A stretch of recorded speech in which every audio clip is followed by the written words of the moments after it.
بسم الله والصلاة والسلام على رسول الله. السلام عليكم، مرحبا بكم معايا الزول في اللون متى تقم متى الحوالنون ان شاء الله هاتيلي موك لاباس واتيلي مضي الصحة لهنا. اليوم راح نشارك معكم وصفة ما شاء الله. تبعوا لا فيديو للاخر وتشوفوا المقادير وطريقة التحضير. هنايا عندي خبز الزيتون بالفرماج، واحد الوصفة ما شاء الله. بسم الله. نبداو اول حاجه بديت بها هي الفارينه. حطيت 2 كيسان نتاع فارينه. هنا 2 كيسان داروا لي 2 قرصات نتاع خبز الزيتون. فوالا هنايا عندي مغرف نتاع خميره الخبز، عندي مغرف تاع سكر وشويه نتاع الملح ديما يقعد على حسب الذوق. المهم ما نديروش بزاف، ما نكثروش بزاف باش ما يجيناش مالح. دونك لهنايا راح نزيد 3 ملاعق نتاع الزيت ونخلطهم ونخلط المكونات كامل في بعضهم كما راكم تشوفوا. حتى ندخل هذيك الزيت لازم ندخلها في هذيك الفارينه كما راكم تشاهدوا. هنايا نجيب الماء يكون دافي، ما يكونش سخون بزاف، يكون دافي هذا مكان، ونبدا نعجن. هكا انا درت هنايا كاس نتاع ما ماهوش معمر هكا، ونبدا يعني نعجن حتى تعجنت لي العجينه مليح. ومن بعد خليتها تخمر، خليتها واحد يعني واحد ربع ساعه في بلاصه تكون دافيه. شوفوا لهنايا هنا درك نخليها تخمر في بلاصه يعني تكون دافيه، يعني ربع ساعه ماكسيموم.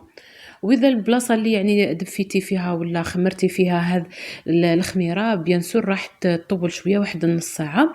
هنا بعد ما خمرت لي هنايا قرصتها في البلاطو. شوفوا هنا جاوني يعني 2 قرصات ما شاء الله يشبعوا هايلين. فوالا هنا جبت صفار البيض راح ندهنهم كامل هنايا على السطح نتاع الخبزات نتاوعي.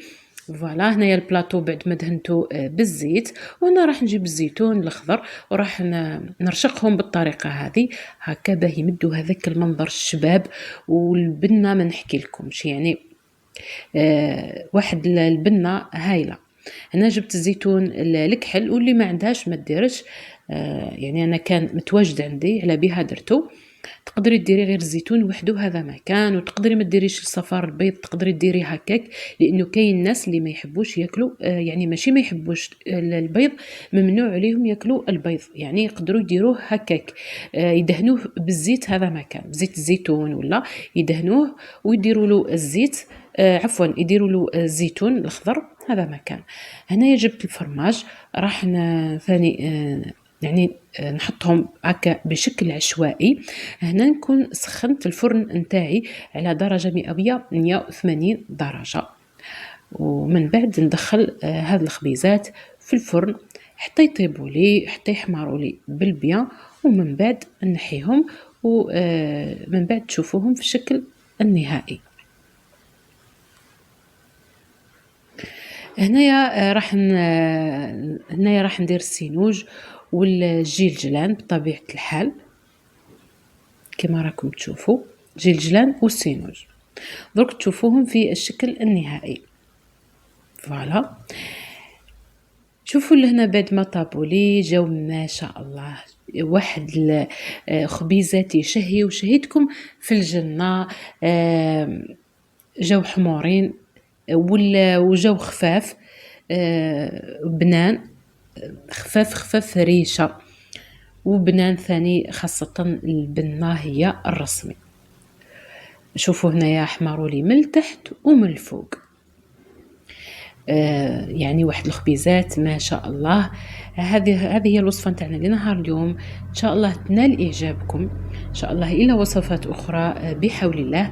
ما تنسوش برك يعني انكم تدعموني في قناتي وديروا لي جام وتشاركوا في القناه وتفعلوا الجرس باش يوصلكم كل ما هو جديد. الى وصفات اخرى بحول الله. مع السلامه، الى الملتقى.